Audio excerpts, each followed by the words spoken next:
Baik, terima kasih ya. Selamat pagi semuanya. Hari ini kita akan bicara mengenai data, atau lebih tepatnya manajemen data dan informasi. Nah, di masa depan gitu ya, kalau kalian pernah melihat atau membaca mengenai artikel mengenai profesi akuntansi.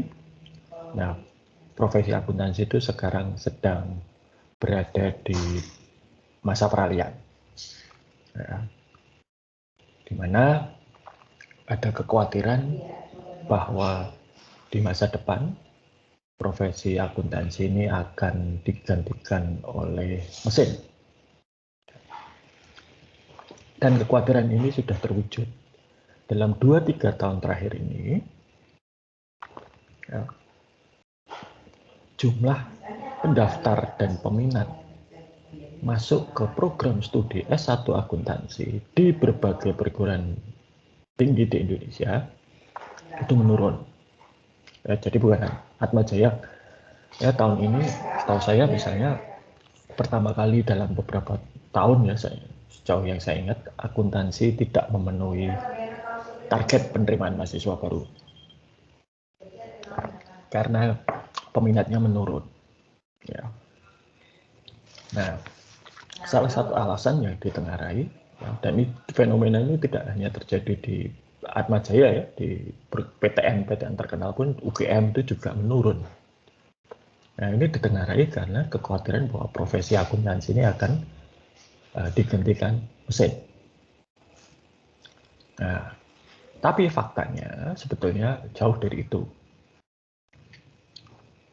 Bank ANZ di Australia itu sudah mengotomatiskan fungsi akuntansi mereka dari tahun 2015. Jadi di ANZ ini fungsi akuntansinya sudah hampir 100% otomatis dilakukan oleh mesin, komputer.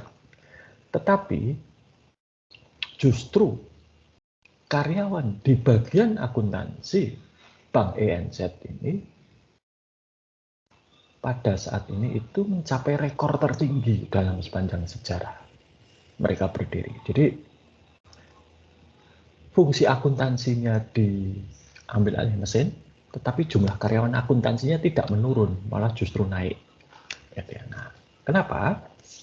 Karena profesi akuntansi sekarang bergeser dari yang tadinya menyiapkan laporan keuangan, dan jangan salah, menyiapkan laporan keuangan itu juga penting. Ya. Kalian tetap akan semua mahasiswa S1 akuntansi tetap akan diajari bagaimana proses data transaksi itu diolah menjadi laporan keuangan. Itu tetap, meskipun pada prakteknya nanti akan dilakukan mesin, itu tetap. Ya. Nah, jadi penyiapan laporan keuangan itu sudah dilakukan mesin dan jauh lebih akurat. Mesin tidak akan melakukan kesalahan, mesin tidak akan mogok kerja, mesin tidak akan melakukan fraud dan lain sebagainya. Maka ya biarkan itu dilakukan mesin. Nah, untuk apa orang akuntansi? Orang akuntansi tugasnya adalah kemudian melakukan analisis terhadap informasi yang dihasilkan dan kemudian menginterpretasikan informasi tersebut serta mengkomunikasikannya kepada para manajer untuk pembuatan keputusan. Itu tugasnya. Jadi orang akuntansi pindah atau bergeser fungsinya dari menyiapkan laporan keuangan menjadi mengartikan laporan keuangan. Jadi kalau misalnya cash flow-nya itu positif naik, itu artinya apa? Kalau rasio keuangan ini turun, itu artinya apa? Itu orang akuntansi yang nantinya akan bekerja. Ya. Nah, untuk bisa menghasilkan informasi seperti yang diharapkan tadi, ya, maka kita butuh data. Sekarang ini adalah era di mana data itu menjadi komoditas yang strategis. Jadi komoditas yang bernilai tinggi. Bahkan ada beberapa yang mengklaim data itu akan menggantikan minyak bumi sebagai komoditas yang strategis di masa depan. Data is the new oil. Kenapa? Ya karena menjadi penting sekali. Segala sesuatu yang dilakukan oleh perusahaan-perusahaan besar yang ternama saat ini itu tidak lepas dari data. Facebook, Google, ya kalau Facebook bicara Facebook ya kita harus bicara Instagram, kita harus bicara WhatsApp, TikTok, Amazon dan lain sebagainya itu sekarang mereka bermain-main dengan data. Ya. Kenapa Google bisa begitu hebat di dalam search engine dan layanan-layanannya? Ya, karena mereka memanfaatkan data untuk mengembangkan produknya. Mengapa Facebook bisa dapat revenue sekian triliun atau sekian miliar dolar dan laba sampai sekian? Ya karena data. Nah, jadi ini masa depan prodi kita itu nanti akan kepada analisis data. Dan analisis data ini juga sangat domain spesifik. Artinya apa domain spesifik? Ya butuh pengetahuan dasar mengenai bidang yang akan kita analisis. Ya, dalam hal ini akuntansi dan keuangan. Ya. Kalau Anda diberi data mengenai tingkat penggundulan hutan maupun tingkat reboisasi hutan, tingkat curah hujan dan lain sebagainya, kemungkinan besar Anda tidak tahu ini mau diapakan. Tapi jauh dengan orang kedokteran diberi rasio-rasio keuangan juga bingung ini untuk apa. Nah, yang paham adalah Anda. Maka nanti kalau Anda dilengkapi dengan kemampuan, skills untuk analisis data, ini akan menjadi sangat berguna ketika Anda lulus. Ya. Dan logika pengolahan data itu penting. Oke. Ada satu analisis di statistik yang namanya itu korelasi. Ya. Nah, korelasi itu itu kan bersama, relasi berarti ada hubungan bersamaan. Ya. Korelasi itu biasanya menunjukkan kalau X berubah, Y juga berubah. A berubah, B juga berubah. Misalnya A naik, B turun. A turun, B ikut turun. Nah, itu korelasi. Tapi korelasi itu tidak mengatakan kalau A naik menyebabkan B naik atau X naik menyebabkan Y turun. Tidak. Ya, bukan itu. Nah, ini yang sering salah dipahami. Dan kadang korelasi, ya, yang namanya korelasi ya, atau software statistik, kalau kalian masukkan angkanya, ya pasti keluar hasilnya. Maka bisa jadi kalau Anda masukkan catatan berapa lama saya tidur dalam satu hari di tahun 2020, kemudian juga di sisi yang lain Anda masukkan jumlah produksi telur ayam se-Indonesia, gitu ya. Itu kalau dikorelasi hasilnya bisa positif signifikan. Artinya semakin lama saya tidur, semakin banyak jumlah produksi telur ayam di Indonesia. Atau kalau semakin sedikit saya tidur, semakin sedikit atau menurun jumlah produksi telur ayam di Indonesia. Itu bisa jadi seperti itu. Saya nggak punya datanya saya. Tapi kalau itu dimasukkan angkanya bisa jadi keluar. Tapi apakah itu hubungan yang logis bahwa jumlah jam tidur saya setiap hari itu mempengaruhi produksi telur ayam di Indonesia. Nggak logis kan? Nah, itulah yang saya maksud dengan yang namanya domain knowledge. Dan itu harus hati-hati benar, karena di beberapa tempat atau di beberapa bidang ini menjadi sesuatu yang tidak sejelas atau tidak se ekstrim jam tidur dengan jumlah produksi itu. Contohnya apa? Merokok dengan kanker. Kalian ini rata-rata angkatan 20 ya, belum pernah ke kampus ya. Di kampus itu ada tulisan dilarang merokok. Ya, dengan kampus bebas. Tapi ada satu dosen senior itu yang ya tetap ngeyel merokok. Kalau diperingatkan dia mengatakan bebas asap rokok, berarti asap rokok bebas berada di sini gitu kan. Dan beliau itu kalau disampaikan informasi mengenai merokok itu bisa menyebabkan bla bla bla yang ada di bungkus rokok itu, loh sampai sekarang saya nggak seperti itu. Ya, merokok dengan penyakit itu aslinya adalah korelasi. Jadi ketika dikorelasi, jumlah penderita berbagai penyakit itu lebih tinggi kalau pada kelompok perokok. Tapi tidak bisa langsung dikatakan merokok menyebabkan itu. Kenapa? Nggak ada yang merokok sakit. Ada yang merokok sekian lama tidak sakit. Ada juga yang tidak merokok tapi sakit. Nah, jadi maka selain korelasi itu nanti udah harus ditemukan hubungan sebab akibat. Ya. Bagaimana mekanisme rokok ini bisa menyebabkan penyakit. Nah, hal yang sama juga Anda bisa lihat kepada berbagai macam hal, teknik, alat, obat yang selama ini ketika masa pandemi COVID dikatakan bisa menyembuhkan COVID, sampai kemudian ada obat cacing segala macam itu, ivermectin, ya. Hanya pada, oh dia minum ini sembuh gitu ya. Tapi apakah benar minum itu menyebabkan sembuh? Jangan-jangan hanya kebetulan, ya. Pas dia sembuh, pas dia minum itu. Ya. Jadi tanpa minum itu pun sembuh. Nah, maka ya kalau Anda lihat dinamika di dalam masa pandemi ini, di mana ketika diusulkan satu obat-obatan tertentu, BPOM itu sangat berhati-hati. Ya, maka dia lakukan uji klinis, dilakukan uji coba, dilihat datanya betul. Ya karena itu, BPOM tidak bisa hanya mengandalkan data korelasi. Mereka harus bisa melihat data sebab akibatnya. Gitu. Oke. Itu pengantarnya ya. Nah, sekarang kita masuk ke materi. Saya share screen dulu. Oke. Nah, apakah sudah terlihat?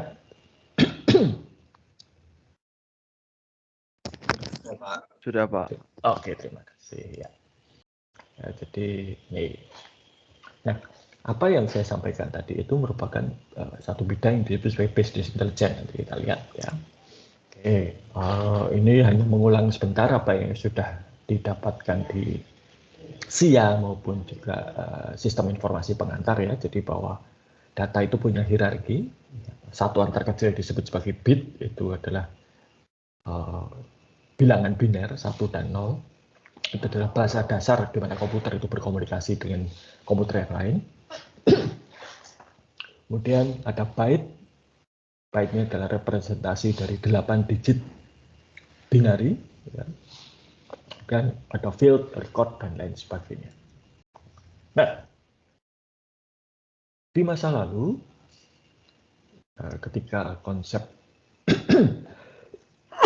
manajemen data itu belum terlalu penting, ya, dan teknik manajemen data juga baru muncul dan berkembang di awal 70-an ya, maka setiap kali ada satu perusahaan itu butuh aplikasi atau software, itu dibuatkan. Dan aplikasi tersebut akan punya data sendiri. Maka bisa dilihat ini ya, kotaknya ini warnanya beda-beda, datanya juga berwarna beda-beda. Nah ini karena memang tiap program akan punya atau tiap aplikasi akan punya data sendiri. Mungkin saja program akuntansi dan finance di sini pakai bahasa yang namanya COBOL. sudah tidak diajarkan dari tahun 2000 COBOL itu. Dan manufacturing ini pakai bahasa Fortran, misalnya. Ini pakai bahasa C, ini pakai bahasa Pascal, misalnya. Berbagai macam bahasa pemrograman. Nah, ketika misalnya pada saat bagian akuntansi harus ngitung gaji, Anda tahu kan, pada saat gajian itu data karyawan diambil dari bagian SDM. Persensi, komisi, kinerja diambil dari masing-masing departemen. Ini tidak bisa saling bertukar data begitu saja. Ya. 30 tahun lalu, tahun 90-an, ketika saya pertama kali belajar komputer, yang namanya copy paste itu nggak ada. Tidak ada. Copy paste itu baru mulai muncul sebagai sesuatu yang mudah dilakukan di Indonesia, ya. Itu adalah ketika tahun 95 munculnya Windows 95. Ya. Itu pun hanya terbatas pada aplikasi-aplikasi tertentu. Jadi jangan harap misalnya foto dari Photoshop bisa di copy paste ke Microsoft Word. Sangat jarang terjadi bisa seperti itu. Ya. Langkahnya rumit, tidak seperti sekarang. Nah, jadi kalau misalnya akan ngitung gaji, data karyawan di print dari bagian SDM dan di entry ulang ke program akuntansi. Persensi pabrik di print, input ulang ke sini, begitu seterusnya. Ya. Nah, sulit untuk bertukar data. Ya. Kemudian juga ini jadi masalah. Kalau ini diupdate, ini juga harus ikut diupdate. Ini berubah, ini juga harus ikut berubah. Ya, macam-macam. Oke. Lalu misalnya ada karyawan menikah, dapat tunjangan keluarga, ternyata informasinya nggak sampai ke bagian ini, nggak sampai ke sini, nggak sampai ke sini. Dampaknya apa? Di bagian yang lain selain bagian SDM, status karyawan tersebut masih belum menikah. Nah, itu menimbulkan masalah. Ya. Oke. Nah, kemudian muncul teknologi database, di mana data dan aplikasi dipisah. Ini data, ini aplikasi software dipisah, dan diantaranya ada satu software khusus yang namanya Database Management System.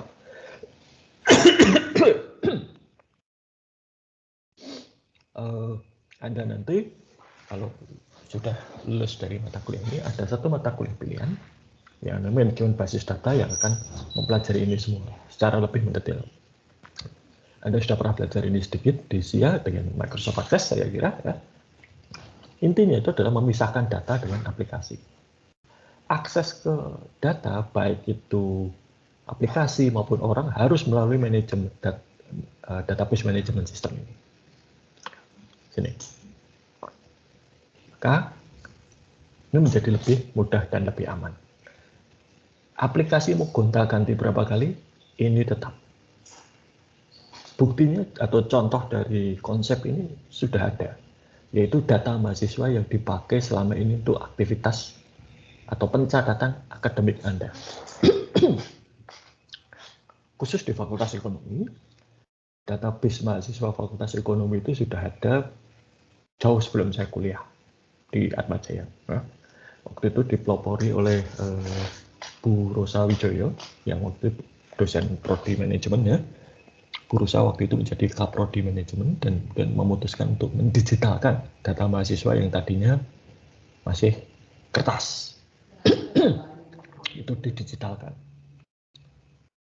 Dulu ya, kalau KRS itu segala sesuatunya masih manual. Jadi dulu kalau KRS itu mahasiswa ya, ada formulir gini, itu diisi nama dan nomor mahasiswanya, kemudian ini dimasukkan ke dalam laci. Nah, laci itu ada mata kuliahnya. Jadi misalnya laci yang SIM, nah itu nama saya dimasukkan di situ. Oh, itu laci akuntansi keuangan menengah, masukkan ke situ dan seterusnya. Nanti kalau sudah selesai, laci itu kan diambil, isinya lalu direkam. Nah, dulu kalau daftar KRS seperti itu. Tapi kemudian ketika saya masuk, itu sudah tidak ada lagi. Ya, ketika saya jadi mahasiswa, sistem KRS-nya sudah pakai komputer, pakai scanning sheet. Jadi ada formulir, saya menghitam-hitamkan kode mata kuliah dan kelas. Ini saya daftar dan itu di scan. Dan tahun 95, ya, saya akan masuk 93. Tahun 95, KRS menggunakan komputer pertama kali dijalankan dan sampai sekarang. Ya. Data mahasiswanya tetap sama. Jadi data mahasiswa dari yang pertama kali dulu dibuat oleh Bu Rosa itu sampai sekarang masih dipakai. Nah, ini menjadi contoh atau bukti bagaimana data itu tetap, meskipun aplikasinya berubah. Ya, aplikasi sudah berubah berkali-kali gitu ya. Tapi ya datanya masih tetap. Oke, kita lanjutkan lagi.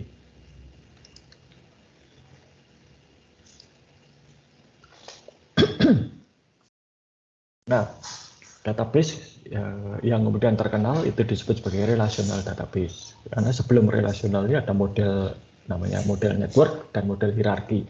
Tidak akan saya bahas karena itu sudah kuno, ya, sudah tidak pernah dipakai lagi. Yang dipakai itu namanya relational database. Di mana data itu disimpan dalam tabel yang ada field atau kolom dan ada baris atau record. Ya. Nah, salah satu kekuatan database manajemen sistem yang paling terkenal itu adalah kekuatan untuk mencari data di antara ratusan bahkan ribuan tabel. Ya. Nah, kalau dulu kan sudah terbiasa dengan ini ya, mencari data itu namanya query. Anda bisa mendesain query di Microsoft Access seperti ini. Ya, sebetulnya query itu kalau di aslinya itu bentuknya adalah perintah-perintah seperti ini. Select apa? Select itu artinya memilih tabel data yang ada di tabel mana. Ya, kemudian kondisinya apa dan seterusnya. Jadi apa yang tampil seperti ini sesungguhnya di belakang layar Microsoft Access itu ada ini. Nah, ini yang disebut sebagai Structure Query Language atau SQL atau sering kalau dibaca dengan cepat SQL. Ya. Ini, nah, SQL itu perintah-perintahnya ada select, join dan lain sebagainya. Ya. Nanti kalau Anda berminat bisa ambil mata kuliah manajemen basis data, ya, AKT 4043 dan kita akan pelajari SQL ini. Ya. Oke. Nah, database management system ini juga bisa membentuk data, ya, mendefinisikan data. Ini Anda sudah pernah pakai di Microsoft Access. Ya. Jadi ini aslinya seperti ini. Cuma kalau di Microsoft Access itu diwakili dalam bentuk grafik atau yang sering disebut query by example, ya, dengan cara seperti ini. Nah. Jadi tidak akan. Nah. Oke. Database relasional ini mulai terkenal di awal dekade 80-an dengan munculnya produk-produk database management system komersial. Ya. Dan itu bertahan begitu lama. Lebih dari 20 tahun dan itu digunakan oleh banyak perusahaan yang menjadi de facto standar.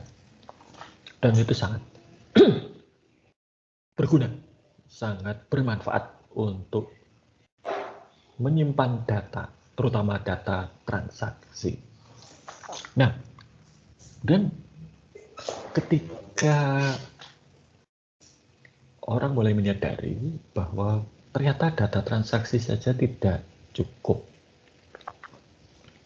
Ya, kalau Anda pernah belajar mengenai pasar modal, ya Anda bekerja atau bekerja, Anda mungkin main-main saham atau mungkin juga ikut main cryptocurrency dan lain sebagainya gitu ya.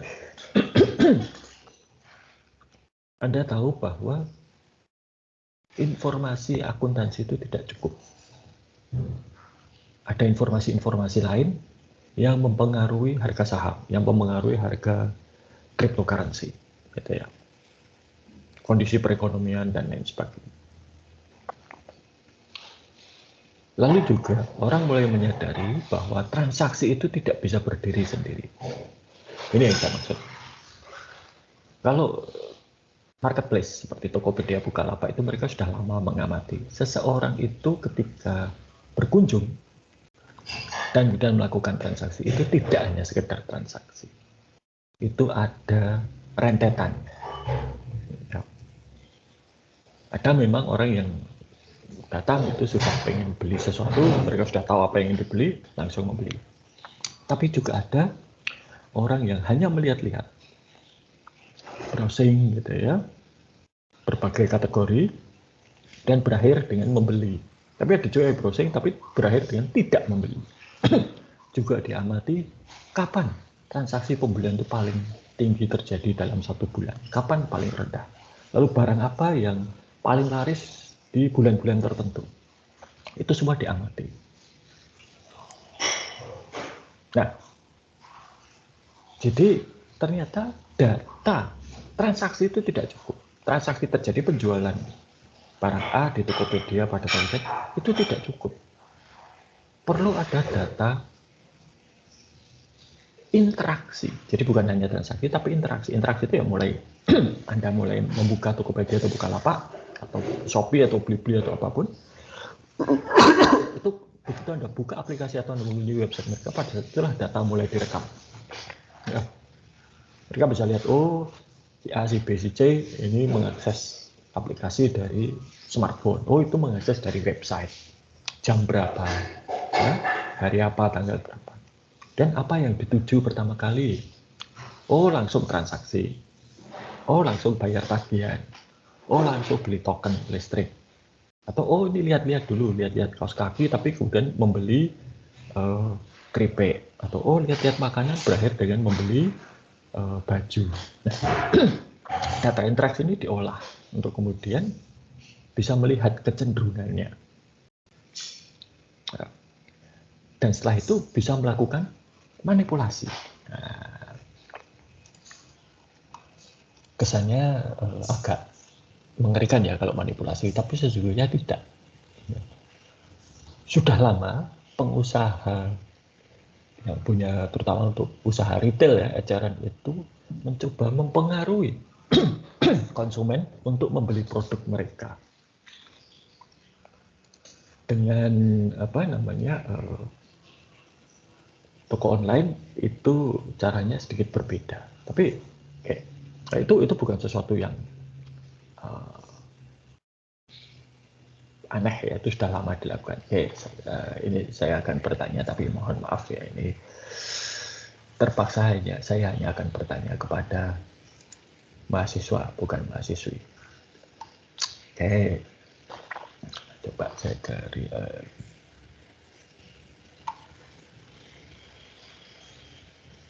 Marcelino Kevin Riyadi, mana ini? Mas ya, Marcelino. Oke, baik. Ada tinggal di mana, Mas? Posisi Anda sekarang di mana? Di Majenang, Kabupaten Cilacap, Pak. Oh, di Cilacap. Oh, oke. Iya. Sekarang sedang di Cilacap ya? Iya, Pak. Oke. Di Cilacap itu ada Es Hargar ya? Kurang tahu loh, Pak. Nggak tahu. Tapi pernah ke Es Hargar, Mas Marcelino? Pernah. Pernah, oke. Bagaimana perasaan Anda masuk Es Hargar? Ya, nyaman, Pak. Bersih gitu. Kemudian pelayanannya bagus. Barang-barangnya bagaimana?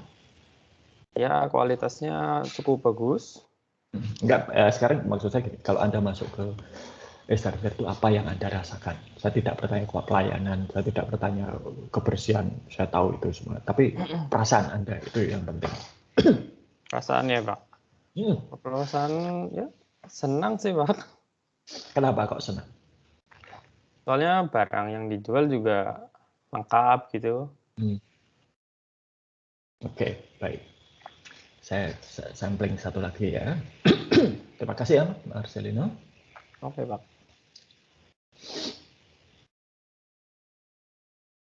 Mas Georgius Yeremia Chandra, mana ini? Oke, panggilannya apa, Mas?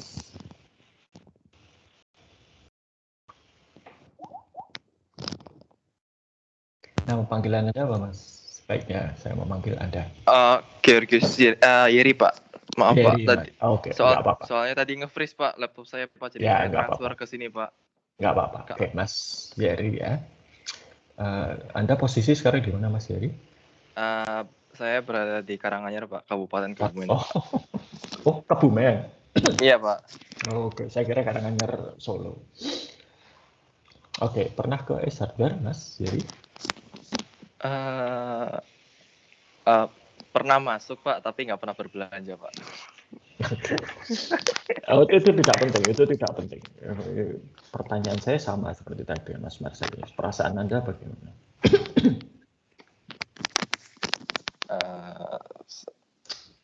Mungkin biasa saja ya, Pak. Biasa saja. Oke. Iya. Oke. Ya nggak apa-apa. Namanya perasaan itu kan ya boleh-boleh. Baik. Oke. Terima kasih Mas Yeri ya. Oke. Pernahkah Anda melihat di supermarket atau minimarket itu ada anak kecil yang ketika antri di kasir ngambil sesuatu, permen lah, apalah gitu ya. Dan berkeras tidak mau melepaskan. Pengen itu dibeli, meskipun tidak boleh oleh orang tuanya. Mungkin pernah ya. Oke. Jadi, sekarang saya mau bicara S Hardware dulu. Ini saya bicara karena S Hardware ini agak istimewa. Ketika pertama kali saya masuk S Hardware, itu mungkin perasaan saya sama seperti Mas Marcelino gitu ya. S Hardware itu desain layoutnya khusus dirancang untuk membangkitkan naluri berburu dari konsumen pria. Naluri berburu itu sudah tertanam di otak kita, DNA kita, terutama di pria. Ya. Jadi kalau Anda lihat ke zaman manusia dulu, ketika awal-awal masih manusia purba itu kan, ketika episode atau masa berburu dan meramu, yang berburu itu kan pria. Ini bukan berarti saya meremehkan, ya, tidak mengatakan pemburu wanita juga tidak ada ya. Tapi ini masalah biologis ya, bukan masalah peran sosial. Naluri berburu itu yang kemudian coba dibangkitkan oleh layoutnya S Hardware. Ini layoutnya S Hardware itu kan tidak seperti apa ya? Kalau Anda pernah berkunjung ke department store yang mewah gitu ya, kan tidak lega. Ya, di beberapa lorong itu malah sempit dan banyak barang bertebaran, gitu kan. Kesannya sekilas tidak rapi. Tapi itu ada maksudnya. Itu memang dirancang seperti itu untuk membangkitkan naluri berburu tadi yang sudah tertanam di dalam DNA kita. Ya. Lalu anak kecil yang mengambil permen dan nggak mau lepas itu juga sudah dirancang khusus untuk seperti itu. Kalau Anda berkunjung ke supermarket, ke minimarket, Anda akan melihat merek-merek terkenal, merek-merek populer itu di dalam jangkauan mata Anda dan di dalam jangkauan tangan Anda. Mudah untuk diraih, mudah untuk dilihat. Dan itu disengaja. Perusahaan-perusahaan yang produsen merek-merek terkenal itu membayar supermarket atau minimarket itu untuk tempat-tempat strategis. Supaya apa? Mudah dilihat dan mudah dijangkau oleh konsumen. Kalau nggak bayar ya wah ditempatkan di pojok paling atas gitu ya, ke belakang ya. Sehingga kalau mau ngambil mungkin harus memanjat dulu gitu ya. Jadi kalau nggak niat nggak akan ngambil.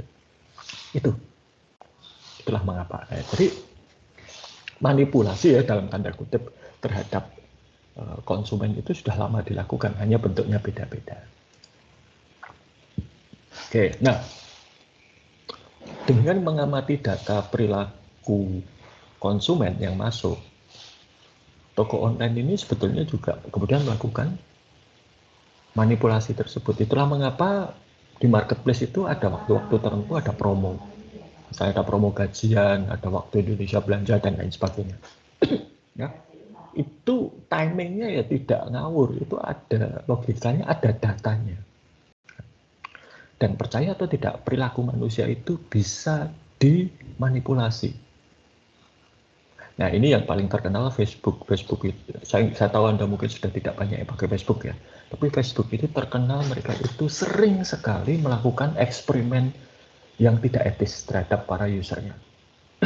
Untuk apa? Untuk tahu perilaku para usernya. Nah, kemarin barusan di Amerika Serikat terungkap bahwa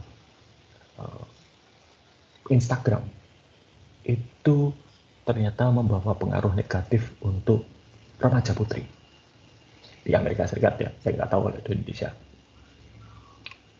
Dan ternyata Facebook tahu, sebagai pemilik Instagram, Facebook itu tahu bahwa Instagram itu tidak baik, toksik katanya untuk remaja putri. Tapi mereka diam saja karena memang grupnya Facebook itu memang punya perilaku seperti itu. Ya, jadi tapi spesifik yang saya ceritakan ini adalah eksperimen yang beberapa tahun lalu dilakukan oleh Facebook. Eksperimen ini dilakukan secara tidak etis. Ya, jadi kalau Anda akan melakukan eksperimen, penelitian, itu harus dilakukan dengan cara-cara etis. Ya, ada etikanya. Nah, Facebook mengabaikan semua etika. Jadi apa yang dilakukan? Facebook itu melakukan eksperimen pada user-user tertentu. Itu Facebook. Anda kan tahu kan kalau Anda ya semua sosial media lah. Kalau Anda buka sosial media itu di layar yang tertera di depan Anda itu akan muncul posting dari teman-teman Anda. Ya, oke. Nah, pada beberapa user, Facebook itu sengaja memanipulasi informasi apa yang tampil. Mestinya yang tampil itu kalau teman Anda posting apapun itu akan tampil sesuai urutan waktu. Tapi Facebook sengaja memanipulasi. Caranya bagaimana? Ada satu kelompok pengguna di mana informasi yang tampil di layar mereka itu adalah informasi yang sifatnya positif. Ulang tahun pernikahan, bahagia ya, orang menikah, menyambut kelahiran anak, naik kelas, lulus kuliah, lulus sekolah, lulus ujian, naik jabatan, naik pangkat, promosi, dan dapat beasiswa dan seterusnya. Itu di satu kelompok. Di kelompok yang lain, Facebook sengaja hanya menampilkan informasi-informasi yang negatif, yang positif dibuang, tidak ditampilkan. Duka cita, bertengkar, ya, cerai, sakit, ya, marah-marah. Jadi ada dua kelompok, satu semua berita positif, satu semua berita negatif. Dan diamati. Orang-orang yang terekspos pada berita positif, postingannya akan positif, cenderung positif, itu yang diamati. Sedangkan orang-orang yang diekspos pada berita negatif, postingannya akan cenderung negatif. Jadi ternyata Facebook itu tahu bahwa postingan di aplikasi mereka itu mempengaruhi suasana hati dari para usernya. Itu kesimpulannya. Nah, itu tidak etis karena apa? Usernya tidak diberitahu bahwa mereka dimanipulasi. Nah, ini Kak, ya poin yang saya sampaikan adalah bahwa Anda itu sebetulnya dengan mudah dimanipulasi menggunakan aplikasi sosial media. Jadi laporan dari Amerika Serikat itu sungguh sangat ya bukan sungguh, itu ya tidak mengejutkan bahwa ternyata Instagram itu bisa menjadi toksik gitu ya untuk remaja putri. Itu bukan sesuatu yang baru menurut saya. Ya, kita sudah lama tahu. Oke. Itu ya, jadi dimanipulasi. Ya, caranya ya data. Ya, itulah mengapa data itu penting karena dengan data itu bisa dimanipulasi. Oke, kita kembali ke topik kuliah ya. Oke. Nah, masalahnya sekarang dengan berbagai macam data yang baru tadi, datanya itu sifatnya adalah kalau data transaksi itu kan terstruktur. Penjualan yang dijual apa, sekian rupiah, persediaannya yang terpengaruh berapa, sekian rupiah, dan seterusnya. Itu datanya terstruktur. Tapi data interaksi itu tidak terstruktur. Dan database relasional yang selama ini dipakai untuk menangani data transaksi itu tidak mampu menangani data interaksi. Maka kemudian diciptakan jenis database baru yang disebut sebagai non-relational database atau NoSQL. Itu singkatan dari Not Only SQL. Ini data yang sifatnya lebih fleksibel, ya. Dan ini sangat mampu untuk menangani data yang tidak terstruktur. Data tidak terstruktur itu apa? Misalnya teks, email, postingan, Facebook, kata-kata bijak, dan foto, video, rekaman audio, dan seterusnya. Ya. Jadi bukan data-data transaksi. Ya. Nah, ini sekarang juga banyak dipakai. Ini bisa digunakan untuk sentimen analisis dan lain sebagainya. Ya, dan banyak produk-produk. Oke. Lalu berikutnya blockchain. Blockchain ini adalah teknologi yang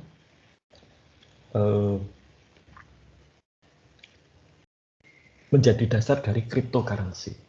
Ya, oke. Saya tidak akan bicara cryptocurrency karena itu masih ya sifatnya masih belum mainstream ya, itu masih underground, belum banyak pemerintah yang mengakui itu sebagai. Tapi saya lebih tertarik kepada blockchain. Blockchain itu bisa dibayangkan begini. Selama ini kalau Anda belajar akuntansi,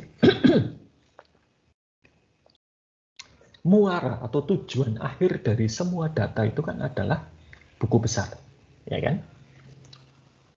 Jadi ada transaksi ini kemudian dicatat, ya seperti ini. Transaksi itu dicatat dan diposting dalam bentuk jurnal diposting ke buku besar. Nah, buku besarnya ini terpusat atau sentralisasi, ya. Kalau buku besarnya hilang, bubar semua catatan akuntansinya. Nah, idenya adalah kalau blockchain itu tidak ada buku besar yang terpusat. Yang ada adalah apa? Tadi jurnal-jurnal tadi, itu setiap satu jurnal itu dikemas dalam satu blok. Kemudian dia dirangkai dengan blok yang lain dari buku besar yang sama.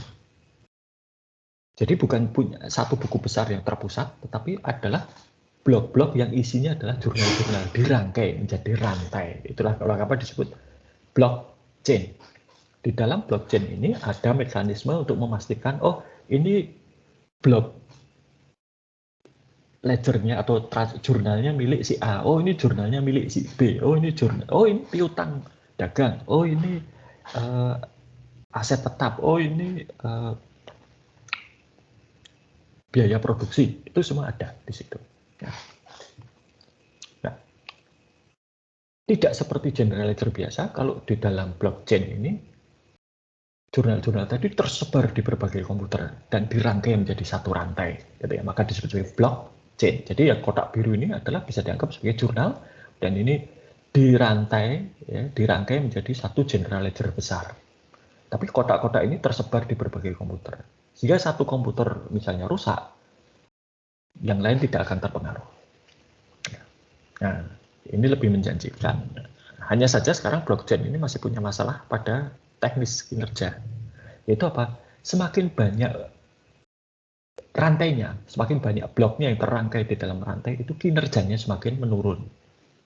Karena semakin panjang.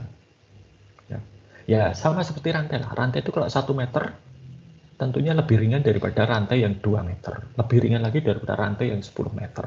Gitu ya. Nah, dan sekarang masalahnya yang muncul dengan berbagai macam perkembangan tadi itu adalah datanya menjadi sangat masif, sangat besar. Ya, luar biasa besar. Jumlahnya sudah tidak lagi terabyte, tapi eksa. Eksa itu jutaan byte. Jutaan terabyte. Ya. Bayangkan, harddisk komputer Anda itu berapa? 1 tera kan? Ini sudah jutaan tera. Dan itu harian. Ya. Saya punya harddisk 1 tera sudah 3 tahun ini nggak penuh-penuh. Gitu.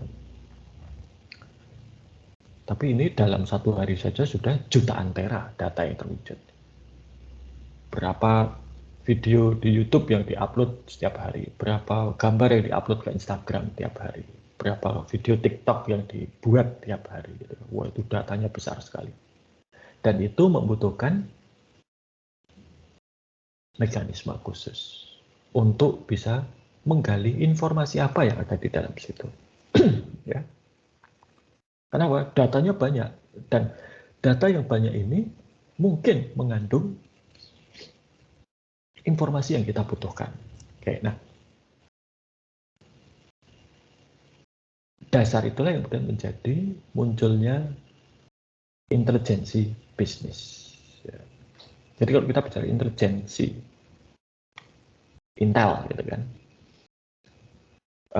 dunia mata-mata, espionase. Aslinya kalau espionase ya tidak seperti James Bond gitu ya. Tembak-tembakan, enggak. Espionase itu adalah dunia yang senyap, dunia yang diam. Espionase itu kegiatan utamanya adalah mengumpulkan data.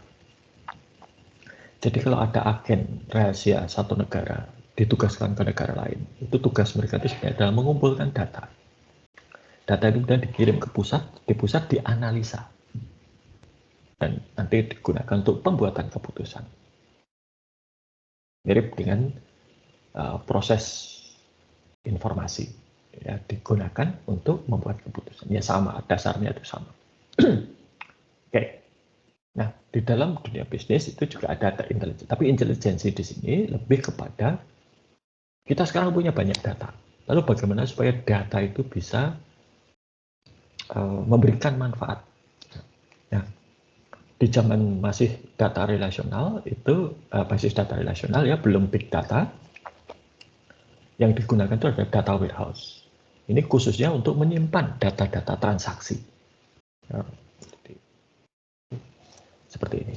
Jadi data operasional, data historis, ya, berbagai macam data lain itu masuk database di analisis dan untuk bisa misalnya melihat seperti ini. Ya, penjualan produk di berbagai wilayah dibandingkan antara target dengan pencapaian. Tercapai enggak targetnya? Atau malah melebihi atau kurang? Kalau kurang, di mana yang menyebabkan kurang? Ya, nih, itu data itu coba dilihat.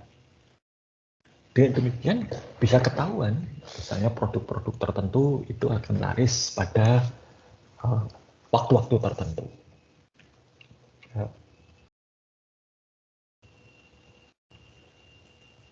Alat tulis sekolah, ya, perangkatan sekolah itu akan laris di awal masa tahun pelajaran baru atau menjelang tahun ajaran baru. Kalau tiket pesawat, tiket transportasi umum mungkin menjelang libur panjang, gitu ya, dan seterusnya. Ini biasa seperti itu, bisa kelihatan. Nah,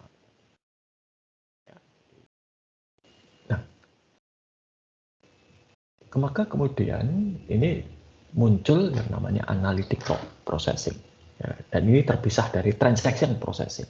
Jadi dalam analitis ini kita melihat dari data-data masa lalu, ya, kita mencoba melihat dan pertama itu untuk mencari tahu apa yang terjadi di masa lalu. Contohnya ini, ya, penjualan ini data historis, gitu ya. Dan kita lihat apakah kita bisa memprediksi masa depan. Oh, kalau kondisinya seperti ini, ya, laris adalah nih ya, di minimarket 7-Eleven di Jepang itu pada saat terjadi penjualan, sistem juga merekam data cuaca lokal. Sehingga nanti 7-Eleven Jepang itu bisa tahu, ya, produk-produk apa yang akan laris di saat musim panas misalnya. Lalu apa yang akan laris di musim dingin. Nah, itu. Nah, Anda juga bisa mengamati ini sebetulnya, gitu ya. Kalau yang saya amati betul terjadi itu adalah di supermarket, khususnya terpaksa nyebut merek ya, Superindo. Superindo yang di dekat kampus Atmajaya, itu produknya beda dengan Superindo yang ada di Jalan Solo, beda lagi dengan Superindo di Jalan Parangtritis ya, kalau di Jogja, gitu ya. Nanti kalau Anda kita sudah masuk ke tatap muka, Anda bisa buktikan kata-kata saya. Silahkan kunjungi Superindo. Ya. Oke, nah, jadi di dalam data itu akan ada pola tertentu, hubungan tertentu, gitu ya. Dan ini nanti bisa digunakan untuk menyajikan informasi yang dibutuhkan. Ya. Nah, Dan ya ini kembali mengulang yang sudah kita bahas ya, database yang ada di web itu seperti ini. Oke, nah, oops, sorry. Nah, kemudian ini yang jadi masalah adalah tadi kita sudah tahu jumlah datanya banyak, kemudian datanya itu juga penting, data itu penting, ya, vital untuk organisasi. Maka karena vital perlu ada kebijakan khusus mengenai penggunaan informasi ini. Ya. Jadi harus ada aturannya informasi. Anda bisa melihat kemarin kasus mulai dari tahun lalu ketika awal pandemi, ya, data pengguna toko online bocor. Dan kemarin data hack atau apa yang untuk traveling katanya bocor juga. Ya. Lalu sekarang Anda bisa melihat aplikasi Peduli Lindungi, ya, itu begitu banyak data pribadi kita di situ. Orang juga kemudian khawatir, jangan-jangan nanti bocor, jangan-jangan ini nanti dan itu memang kekhawatiran yang wajar. Ya. Maka perlu ada kebijakan informasi. Di situ, di dalam kebijakan informasi itu ada aturan, panduan, maupun kebijakan mengenai bagaimana mengelola data. Ya. Siapa yang bisa mengubah data? Misalnya, saya tahu nama Anda itu salah. Ya. Di dalam sistem Atmajaya nama Anda itu salah. Kemudian saya memberitahukan ke bagian kemahasiswaan, ini data mahasiswa ini salah, namanya bukan ini. Gitu. Meskipun itu faktanya, tetapi bagian kemahasiswaan bagian data tidak akan bisa mengubah itu. Kalau saya yang minta, karena saya bukan pemilik data. Nah itu adalah kebijakan informasi. Ya. Harus Anda sendiri yang minta. Ya. Kemudian kualitas informasi, ya, keamanan dan lain sebagainya. Okay. Dan kualitas ini juga masalah ternyata itu ya. Di Amerika Serikat 25% data kritis di 1000 perusahaan terbaik dunia, Fortune 1000 itu salah ternyata datanya. Tidak lengkap atau tidak akurat.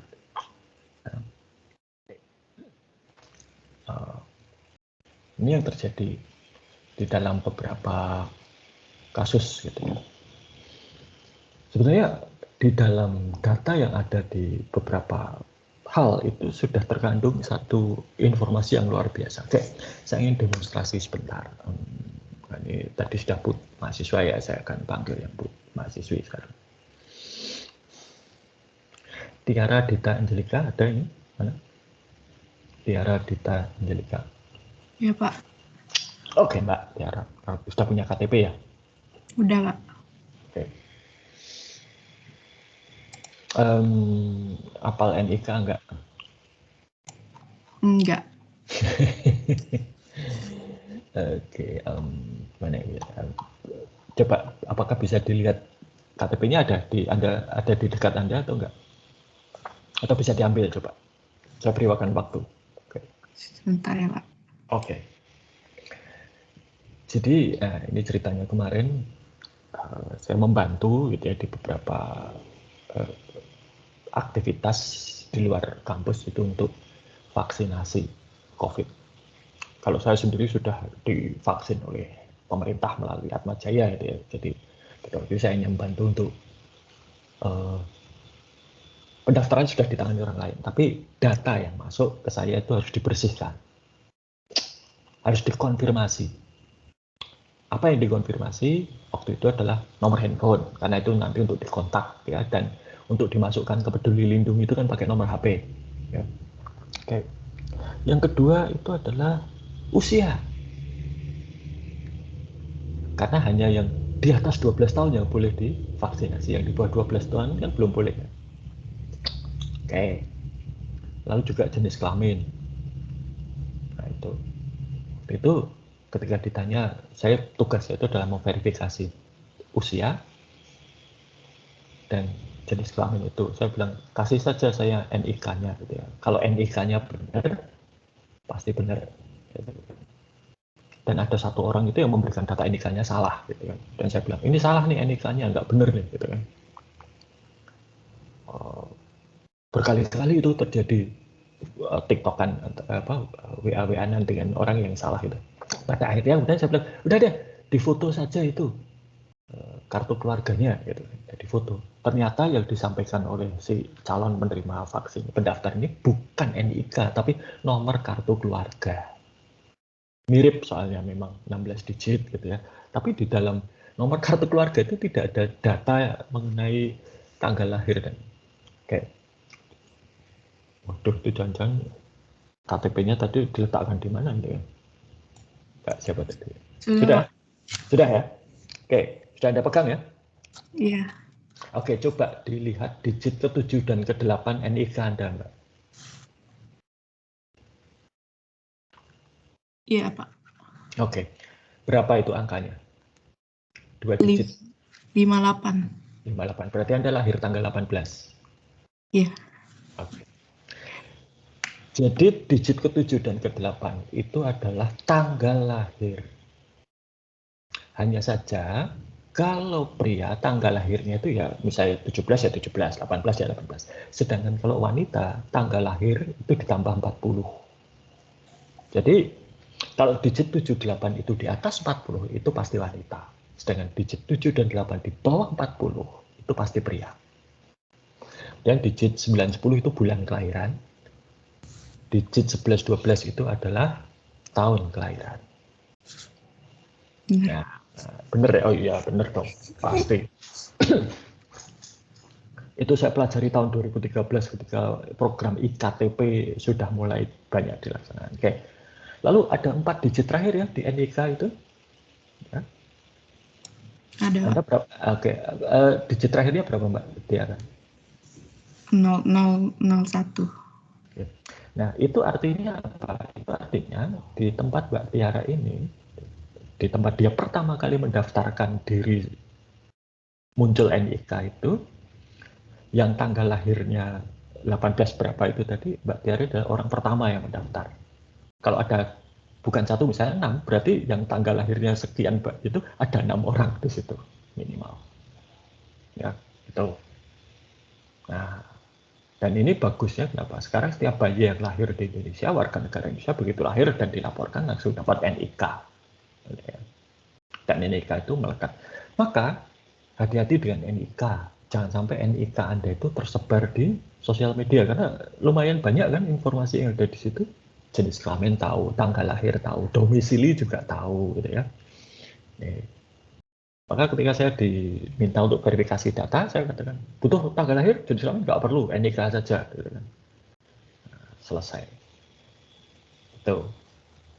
Karena buat saya tugas saya apa? Verifikasi usianya di atas 12. Tanggal lahir NIK selesai. Semua yang lahir sesudah 2009 2009 ya. Sesudah 2009 tidak berhak divaksin. Ya. Lalu jenis kelamin ya gampang. Lihat aja itu digit 78 gitu kan. Itu. Oke, jadi itu ya. Maka di dalam data-data kita itu sebenarnya sudah banyak informasi-informasi yang bisa membantu meningkatkan kualitas data. Kita hanya perlu tahu itu. Ya. Sama NPM juga demikian kan. NPM itu ada digit kapan Anda masuk, 2 digit pertama. Masuk Atma Jaya. Ya. Sebagian besar dari Anda 2 digit pertamanya 20, ada yang 18. Berarti masuk Atma Jaya pertama kali tahun 2020, masuk Atma Jaya pertama tahun 2018. Ya, 2 digit berikutnya itu prodi. Ya kan? Nah, baru kemudian urutan masuknya seperti itu. Jadi memang data kita itu sebenarnya sudah banyak informasi. Nah, kualitas data ini penting. Kenapa? Kalau data yang kita masukkan ke dalam sistem itu jelek, kualitasnya buruk, diolah, hasilnya bagaimana? Buruk. Informasinya menjadi tidak berkualitas, keputusan yang dibuat bisa jadi nanti juga keliru. Nah, itulah mengapa sekarang ada, kalau Anda pernah lihat iklan-iklan mengenai program, gelar, kursus mengenai data analitik. Nah, data analitik atau data science itu sebenarnya adalah upaya untuk meningkatkan kualitas data itu. Caranya dengan dibersihkan datanya. Nah, membersihkan data yang tidak bersih itu apa sih? Data yang misalnya tidak lengkap, data yang salah. Tidak hanya salah isinya ya, misalnya tanggal lahirnya 17 Maret jadi 17 April ya menjadi 17 Maret misalnya. Salah seperti bisa, tapi bisa jadi yang lain. Kolom tanggal lahir isinya malah jenis kelamin, atau kolom alamat isinya nama lengkap. Itu bisa terjadi. Pernah juga ini tahun 95, saya masih jadi mahasiswa, mendampingi mahasiswa baru angkatan 95 untuk KRS, pakai komputer pertama kali. Itu yang di depan komputer itu wanita. Saya tanya, NPM-nya benar, tapi nama yang tertera di sistem KRS itu adalah nama pria, Bambang siapa. Namanya benar, ya pasti salah lah, wanita kok namanya Bambang. Ya. Nah, kemudian ternyata apa? Geser. Jadi di dalam tabel itu, baris nomor 1 itu turun ke baris nomor 2 dan diikuti oleh baris-baris yang lain. Nah, sehingga keliru. Gitu ya. Nah, itu yang terjadi. Nah, tentunya kalau datanya jumlahnya sudah sangat banyak seperti tadi yang ukurannya sudah jutaan terabyte, nggak mungkin membersihkan data itu manual, dilihat satu-satu ini alamatnya benar nggak, jenis kelamin sesuai NIK atau tidak, nggak mungkin. Itu harus dilakukan otomatis dengan sistem, dengan aplikasi. Nah itu data science itu sebenarnya banyak di situ ya. Oke. Itu materi kita untuk hari ini. Apakah ada pertanyaan?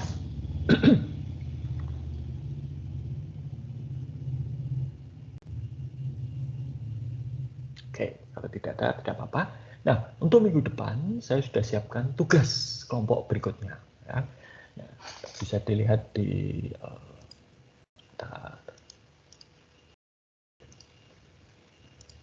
tugas kelompok berikutnya, bisa dilihat di situs kuliah. Sudah saya siapkan. Ya. Nah, saya share dulu.